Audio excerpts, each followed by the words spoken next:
Hi, అందరికీ నమస్తే. కొత్తగా 2026 అందరికీ నూతన సంవత్సరం శుభాకాంక్షలు. అందరూ 2026లో హ్యాపీగా ఉండాలి, అందరూ బాగుండాలి. ఇప్పుడు ప్రేమ పోరాటం అనే కథను నేను యూట్యూబ్లో నా ఛానల్లో లాంగ్ వీడియోస్లో చెప్తున్నాను. మీరు ఇంతకుముందు ఎపిసోడ్ 6లో వచ్చి లాస్ట్లో ఏం చెప్పానంటే, పోలీస్ స్టేషన్లో ఒక ఉగ్రవాదిని పట్టుకొని వాడి దగ్గర రహస్యాలన్నీ చెప్పించుకోవాలనే ఉద్దేశంతో కొడతాడు. కొట్టిన తర్వాత వాడు చెప్పకపోయేసరికి అప్పుడు ఇద్దరు కానిస్టేబుల్ను కాలుస్తాడు. వాళ్ళు రియాక్ట్ అవుతారు, పోలీసులు ఇద్దరు కానిస్టేబుల్స్. అప్పుడు వాళ్ళిద్దరిని పిస్తోల్తో ఈ సీను కాల్స్తాడు. వాళ్ళిద్దరూ చచ్చిపోతారనమాట. అప్పుడు ఈ ఖైదీ భయపడిపోయి, చెప్పు మీ రహస్యాలని చెప్పండి, ఏం చెబుతున్నారు మీరు అని చెప్పి పిస్తోల్తో నోట్లో పెట్టి పేల్చబోతే అప్పుడు వాడు నిజాలు చెప్పేస్తాడు. ఆ నిజాలన్నీ చెప్పేసేసరికి అప్పుడు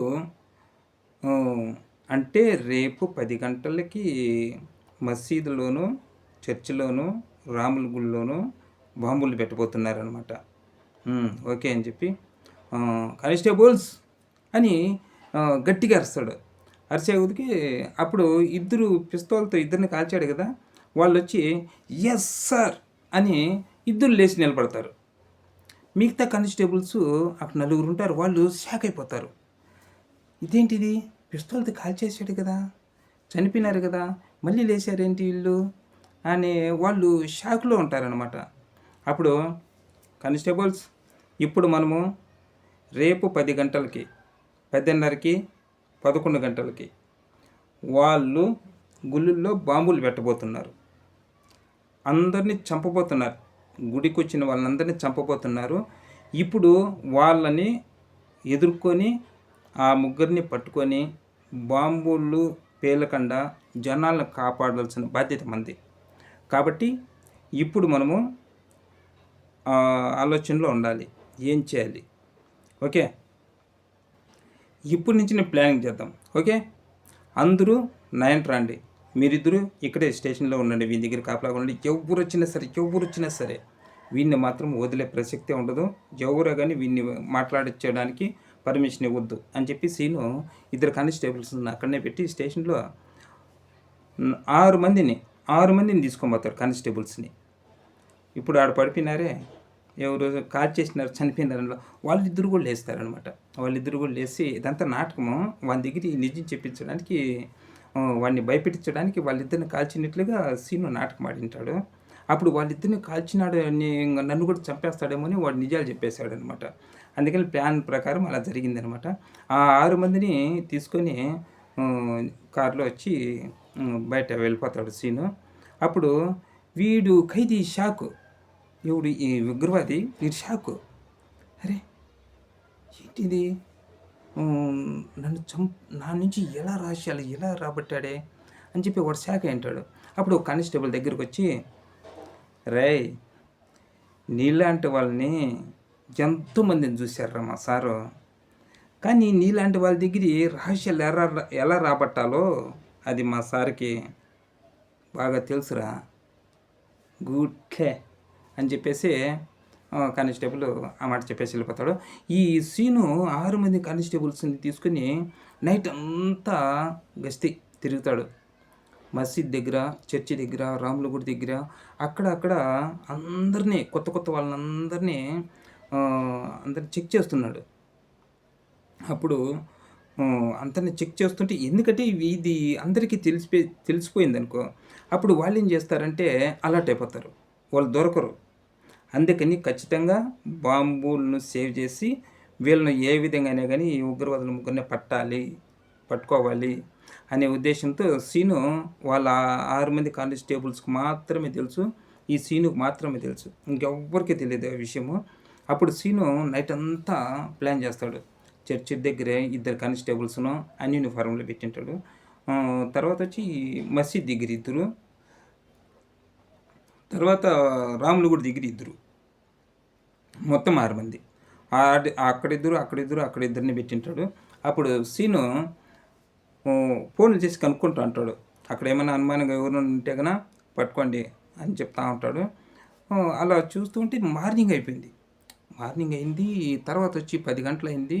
10 గంటల్లో ఫస్టు మసీదులో అని చెప్పారు కదా! కాబట్టి వాళ్ళిద్దరిని అక్కడే గుళ్ళికలు పెట్టేసి మసీద్ దగ్గరొచ్చి సీను ఉంటాడు ఇద్దరు కానిస్టేబుల్‌ని పట్టుకొని. అప్పుడు ఎవరు చెప్పరు సైలెంట్‌గా ఉంటారు. అన్ని యూనిఫార్మ్‌లో ఉంటారు. అప్పుడు సీను గమనిస్తూ ఉంటాడు. వాళ్ళు ప్రార్థన చేసేటప్పుడు వంగేది, లేసేది ఇలాంటివేవో చేస్తూ ఉంటారు కదా! అప్పుడు ఒక్కడొచ్చి వాళ్ళంతా చేతులు పైకెత్తితే వీడు అటు ఇటు చూసి చేతులు పైకెత్తుతాడు. అందరూ ఇలా వంగారనుకో, వాడు కూడా అటు ఇటు చూసి వాళ్ళు వంగేది చూసి వీడు వంగుతూ ఉంటాడు.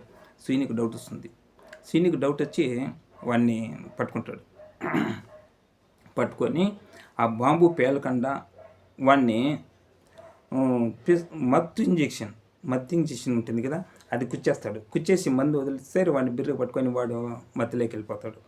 అలాగే చర్చిలో కూడా అలాగే పట్టుకుంటాడు. తర్వాత రాముల గుడి దగ్గర కూడా అలాగే ఈ ముగ్గురిని పట్టుకుంటాడు. బాంబుల నుంచి కాపాడతాడు. అప్పుడు అందరికీ న్యూస్ వాళ్ళకి టీవీ ఛానల్ వాళ్ళకి అందరినీ పిలిపించి మీడియా వాళ్ళందరినీ అప్పుడు ఇలా జరిగింది అని చెప్పేసి చెప్తే అప్పుడు బాంబుల నుంచి అరే మసీదుల్లో అందరినీ కాపాడాడు, చర్చిలో అందరినీ కాపాడాడు, రాముల గుడి దగ్గర కూడా అందరినీ కాపాడాడు, ఎంతమందిని కాపాడాడు అని చెప్పేసి టీవీలోనూ పేపర్స్లోనూ అన్ని చోట్ల వార్త వచ్చేస్తుంది.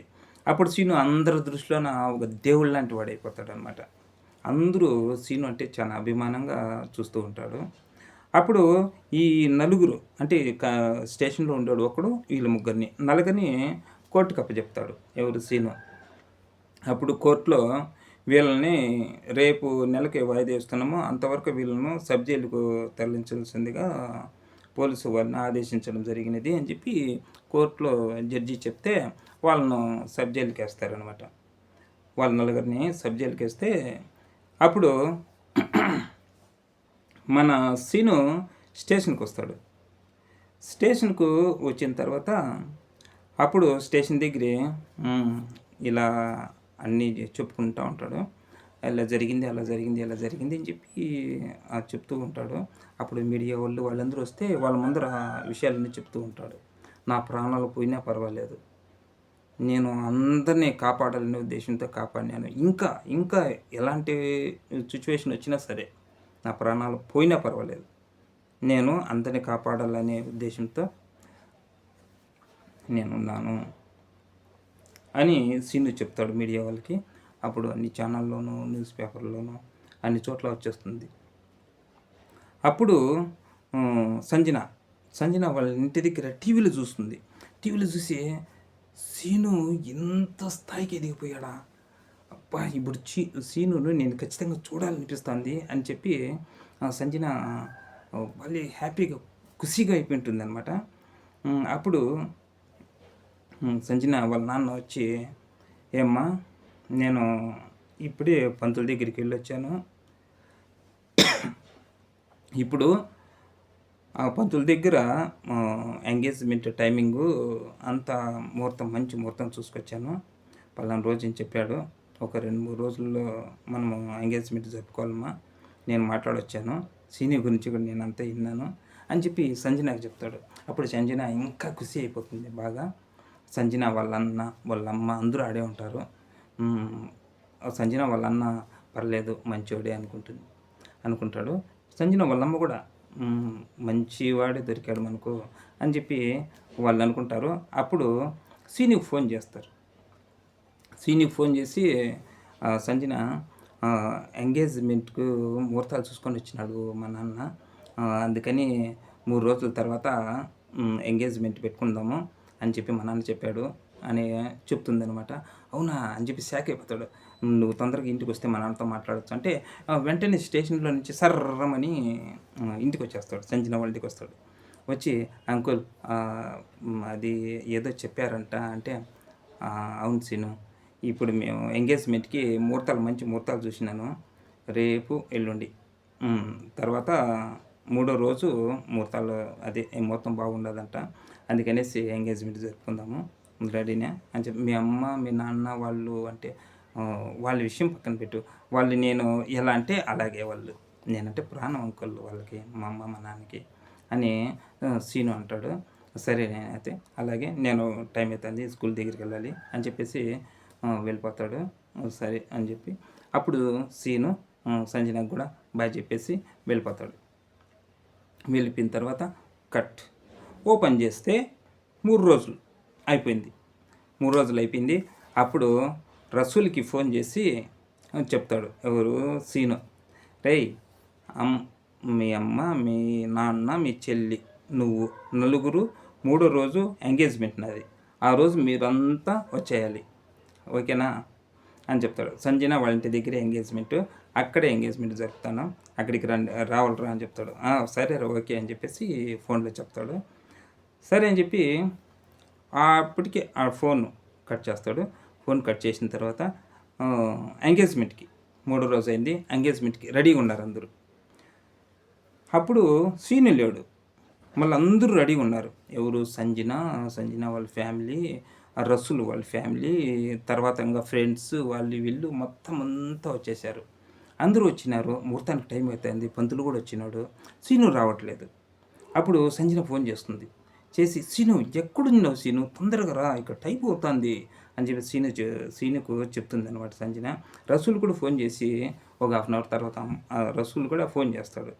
రసూల్ ఫోన్ చేసి ఎక్కడున్నావు, తొందరగా రారా టైం అవుతుంది అంటే, అప్పుడు ఎక్కడో రోడ్లో బండిలో వస్తూ ఉండి బైక్లో వస్తూ ఉండి ఆ బైక్ నిలిపి, వస్తున్నాను రా, 5 నిమిషాల్లో నేను అక్కడికి ఉంటాను, ఓకేనా అని అంటాడు. ఎవరు సీను. ఓకేరా తొందరగా వచ్చేయి అని వాళ్ళు అంటారు. సరే వస్తున్నా ఉండు అని చెప్పేసి ఫోన్ కట్ చేసి బైక్లో సర్రమని ఇంటి దగ్గరికి వచ్చేస్తాడు.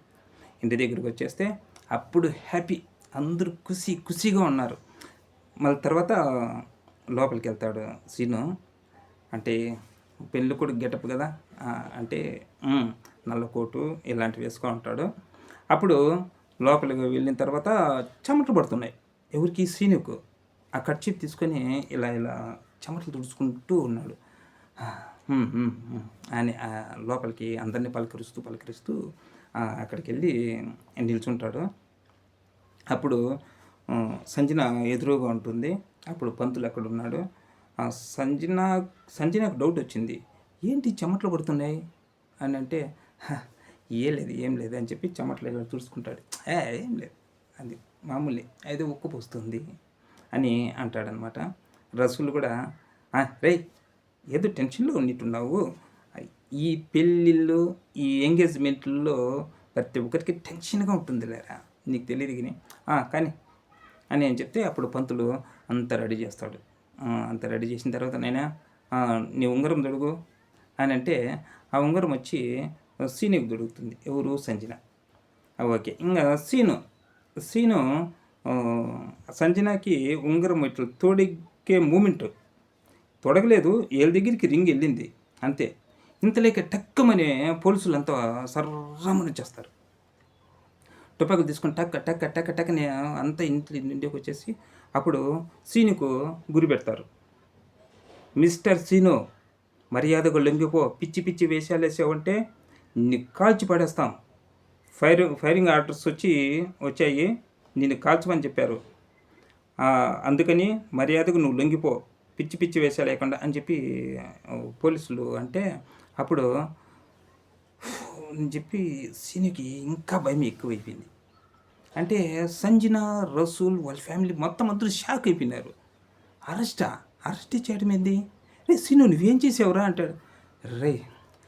నేను ఏం చేయలేదురా, అది వీళ్ళు ఏదో పొరపాటు పడ్డారు అంతే అది అని సీను తడబడుతున్నాడు అనమాట. అప్పుడు రసూల్ ఏమో చేసావు చెప్పు, ఏం చేసావు చెప్పరా అంటాడు. సార్ ఎందుకు సార్ అరెస్ట్ చేస్తున్నారు మరి సీనును అంటే, అవన్నీ వచ్చి కోర్టులో చూసుకోండి, ఇక్కడ కాదు. సీను యువర్ అండర్ అరెస్ట్, వెళ్దాం కదా అని చెప్పేసి వాళ్ళు పట్టుకుంటారు.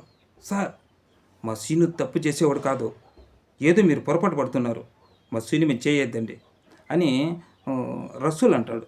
రసూల్ అంటే అప్పుడు ఒక పోలీస్ అయినా షర్ట్ ఇలా పట్టుకొని గట్టిగా ఇలా లాగితే ఇక్కడంతా బ్లడ్ ఉంటుంది, మొత్తం అంతా వైట్ బనీన్ ఉంటుంది, దానికంతా బ్లడ్ ఉంటుంది. ఆ బ్లడ్ని చూస్తారు, అందరూ షాక్ అయిపోతారు. బ్లడ్డా, ఏం చేసావురా అంటే రే రసూల్ అది అది తడబడుతుంటాడు.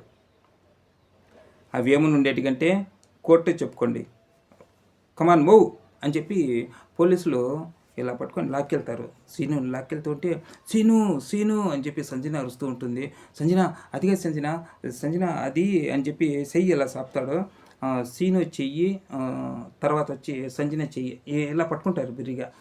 సంజనను వాళ్ళ ఫ్యామిలీ పట్టుకున్నారు, సీనుని వచ్చి పోలీసులు పట్టుకున్నారు. ఇలా లాగుతున్నారు, ఈ పక్క ఒకరిని ఈ పక్క ఒకరిని లాగుతున్నారు, చేతులు ఇలా పట్టుకున్నారు. సీను సీను అంటూ ఉంటాయా. సంజన నన్ను అర్థం చేసుకో, ఇది నేను ఏం చేయలేదు, నేను చేయలేదు అట్లా అంటే, అప్పుడు సంజన వాళ్ళు వచ్చి సంజనను అలా లాగేస్తారు. అప్పుడు ఈ సైడ్ వచ్చి సీనుని లాగేస్తారు. అప్పుడు చేతులు ఇలా ఉండేటివి గట్టిగా పట్టుకొని వీళ్ళు లాగుతూ ఉంటే అలా జారిపోతాయి. సంజన చేయి అలా వెళ్ళిపోతుంది, సీను చెయ్యి ఇలా వెళ్ళిపోతుంది, అంతే, కట్. ఇది ఇంటర్వెల్ అనమాట. నెక్స్ట్ ఇంకేం జరుగుతుంది, ఎందుకు అరెస్ట్ చేశారు? ఎంగేజ్మెంటు పూర్తి అయిపోయింది, పూర్తి కాలేదు, ఎంగేజ్మెంటు ఆగిపోయింది. తర్వాత వచ్చి సీనుని అరెస్ట్ చేశారు. వీళ్ళ ప్రేమ కొనసాగుతుందా, ఈ ప్రేమ ఫెయిల్యూర్ అయిపోతుందా? ఇంక సీను జైలుకి వెళ్ళాడు, ఎందుకు వెళ్ళాడు? ఇలాంటివన్నీ నెక్స్ట్ ఎపిసోడ్ 8లో నేను చెప్తాను, మీరు వినబోతున్నారు. ఇంకా దీంట్లో ట్విస్టులుగా ఉంటాయి. మీరు నా ఛానల్ను సబ్స్క్రైబ్ చేసుకుని నాకు సపోర్ట్ చేయండి, కథ ఇంకా బాగుంటుంది. ఓకే, మీరు నెక్స్ట్ ఎపిసోడ్ 8లో ఇంకా బాగా ట్విస్టులు ఉంటాయి. అందుకనేసి ఇప్పుడు లైక్ చేయండి, సబ్స్క్రైబ్ చేసింది, నా ఛానల్ సపోర్ట్ చేయండి, ఇంకా కథ బాగుంటుంది. ప్రేమ పోరాటం. Okay, bye.